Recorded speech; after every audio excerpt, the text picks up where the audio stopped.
ഈ വർഷം +2 കഴിഞ്ഞ വിദ്യാർത്ഥികൾക്ക് അപേക്ഷിക്കാൻ പറ്റിയ 2 കോഴ്സുകളുണ്ട്. ഒന്ന് GNM, മറ്റൊന്ന് ANM, general nursing and midwifery, മറ്റൊന്ന് ഓക്സിലറി നഴ്സിംഗ് ആൻഡ് മിഡ്വൈഫറി. ഈ 2 കോഴ്സുകളിലേക്കുള്ള അപേക്ഷ ഇപ്പോൾ ക്ഷണിച്ചിട്ടുണ്ട്. കേരള സർക്കാരിന്റെ കീഴിലുള്ള ആരോഗ്യ വകുപ്പ് ഡയറക്ടറേറ്റ് DHAയുടെ കീഴിലും അതുപോലെ തന്നെ കേരള മെഡിക്കൽ വിദ്യാഭ്യാസ ഡയറക്ടറേറ്റ് DMEയുടെ കീഴിലുള്ള കോഴ്സുകൾക്കാണ് ഇപ്പോൾ അപേക്ഷ വിളിച്ചിട്ടുള്ളത്. GNMന് DHAയുടെ കീഴിലുള്ളതിലാണെങ്കിൽ 400 രൂപയാണ് അപേക്ഷ ഫീസ്. GNMും ANMും രണ്ടിനും അപേക്ഷിക്കുന്നവർക്ക് 600 രൂപയാണ്. ANM മാത്രമാണെങ്കിൽ 300 രൂപയാണ്. അതുപോലെ തന്നെ SC/ST അപേക്ഷകർക്കാണെങ്കിൽ DMEയുടെയോ DHSയുടെയോ കോളേജുകളിൽ 200 രൂപയും GNMന് മാത്രം, GNM ANM ആണെങ്കിൽ 300 രൂപയും, ANM മാത്രം അപേക്ഷിക്കുന്നതിൽ 150 രൂപയാണ് അപേക്ഷാ ഫീസ് നൽകേണ്ടത്. ജൂലൈ 3 മുതൽ ജൂലൈ 23 വരെയാണ് അപേക്ഷ നമുക്ക് നൽകാൻ സാധിക്കുക.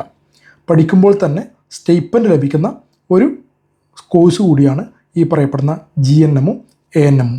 ഡയറക്ടർ ഓഫ് മെഡിക്കൽ എഡ്യൂക്കേഷൻ്റെ കീഴിലുള്ള GNM കോഴ്സ് പ്രത്യേകിച്ച് SC/ST കാൻഡിഡേറ്റിനുള്ളത് 3 സ്ഥലത്താണ്. ഒന്ന് നഴ്സിംഗ് കോളേജ് തിരുവനന്തപുരം, അതുപോലെ തന്നെ കോഴിക്കോട്, പിന്നെ കോട്ടയം. ടോട്ടൽ 90 സീറ്റാണ് അവിടെയുള്ളത്.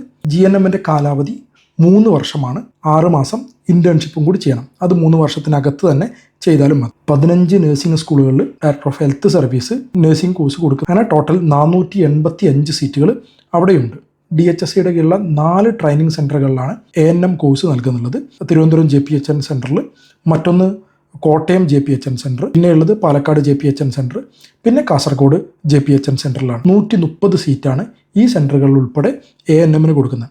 ANMൻ്റെ കോഴ്സിൻ്റെ കാലാവധി എന്ന് പറയപ്പെടുന്നത് 2 വർഷമാണ്. അപേക്ഷ സമർപ്പിക്കേണ്ടത് 4 ഘട്ടങ്ങളിലൂടെയാണ്. ഒന്നാമത്തെ ഘട്ടം എന്ന് പറയപ്പെടുന്നത് രജിസ്ട്രേഷൻ നടത്തുക എന്നുള്ളതാണ്. www.lbscenter.kerala.gov.in എന്ന വെബ്സൈറ്റിൽ കയറിയിട്ട് നമ്മൾ അവിടെ admission to GNM and ANM courses 2026 എന്ന ലിങ്കിൽ ക്ലിക്ക് ചെയ്തിട്ടാണ് രജിസ്റ്റർ ചെയ്യേണ്ടത്. അവിടെ ന്യൂ രജിസ്ട്രേഷൻ ക്ലിക്ക് ചെയ്ത് കഴിഞ്ഞാൽ നമ്മുടെ ബേസിക് ഇൻഫർമേഷനൊക്കെ കൊടുത്തിട്ട് അവിടെ നിന്ന് കിട്ടുന്ന ഒരു ആപ്ലിക്കേഷൻ നമ്പർ, ആ ആപ്ലിക്കേഷൻ നമ്പർ വെച്ച് ലോഗിൻ ചെയ്തതിന് ശേഷം ഒരു രജിസ്ട്രേഷൻ ID-യും പാസ്വേഡും നമുക്ക് കിട്ടും. അത് കൃത്യമായിട്ട് സൂക്ഷിച്ചു വെക്കുക. രണ്ടാമത്തെ ഘട്ടം എന്ന് പറയപ്പെടുന്നത് ആപ്ലിക്കേഷൻ്റെ ഫീസ് അടക്കാം എന്നുള്ളതാണ്. ഓൺലൈൻ വഴിയായിട്ടും അടക്കാം, അതുപോലെ തന്നെ ചലാൻ ഉപയോഗിച്ചിട്ടും നമുക്ക് അടക്കാൻ പറ്റും. മൂന്നാമത്തെ ഘട്ടം നമ്മുടെ ഫോട്ടോ, നമ്മുടെ സിഗ്നേച്ചർ, വിദ്യാഭ്യാസ യോഗ്യത, മറ്റു നമുക്ക് റിസർവേഷൻ ക്ലെയിം ചെയ്യാനുള്ള ഇൻകം സർട്ടിഫിക്കറ്റ്, നാറ്റിവിറ്റി സർട്ടിഫിക്കറ്റ്, അതുപോലെ തന്നെ നോൺ ക്രിമിനൽ സർട്ടിഫിക്കറ്റ്, ഇങ്ങനെയുള്ള തുടങ്ങിയ സർട്ടിഫിക്കറ്റുകളൊക്കെ അപ്ലോഡ് ചെയ്യുകയും ഈ ഡിസ്ട്രിക്ട് വഴി ലഭിക്കുന്ന സർട്ടിഫിക്കറ്റുകൾ അപ്ലോഡ് ചെയ്താൽ മതി. അത് കഴിഞ്ഞാൽ അടുത്ത ഘട്ടം, 4ാമത്തെ ഘട്ടമാണ് ഫൈനൽ കൺഫർമേഷൻ നടത്തുക എന്നുള്ളതാണ്.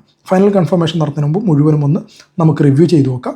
എല്ലാം കൊടുത്ത ഡാറ്റകൾ മുഴുവൻ കറക്റ്റാണ് എന്ന് ഉറപ്പുവരുത്തിയതിന് ശേഷം മാത്രം ഫൈനൽ കൺഫർമേഷൻ നടത്താം. അതിനുശേഷം നമുക്ക് തിരുത്തലുകൾ അനുവദിക്കുന്നതല്ല. നിങ്ങളൊരു കാരണവശാലും നിങ്ങളുടെ പ്രിൻ്റ് ഔട്ടിൻ്റെ ഹാർഡ് കോപ്പി അവിടേക്ക് അയക്കേണ്ട ആവശ്യമില്ല. ഇതിൻ്റെ യോഗ്യത എന്ന് പറയപ്പെടുന്നത് ഏത് വിഷയത്തിൽ +2 കഴിഞ്ഞവർക്കും നഴ്സിംഗ് മേഖലയിലേക്ക് പോകാം എന്നുള്ളതാണ് ഇതിൻ്റെ പ്രത്യേകത. +2 കഴിഞ്ഞ് ഫിസിക്സ്, കെമിസ്ട്രി, ബയോളജി ഓപ്ഷണൽ വിഷയമായി പഠിച്ച് ഇംഗ്ലീഷ് കമ്പൽസറി ആയി പഠിച്ചവർക്കും GNM പഠിക്കാം.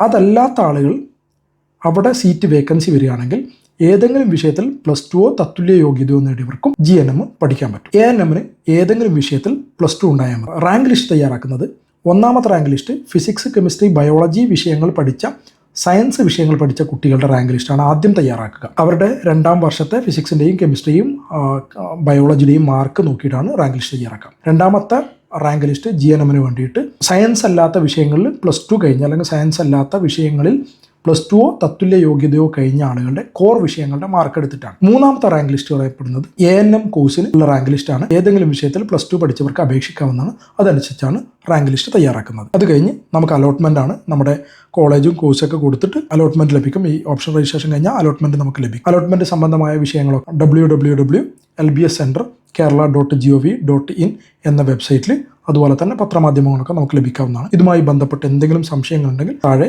രേഖപ്പെടുത്താവുന്നതാണ്.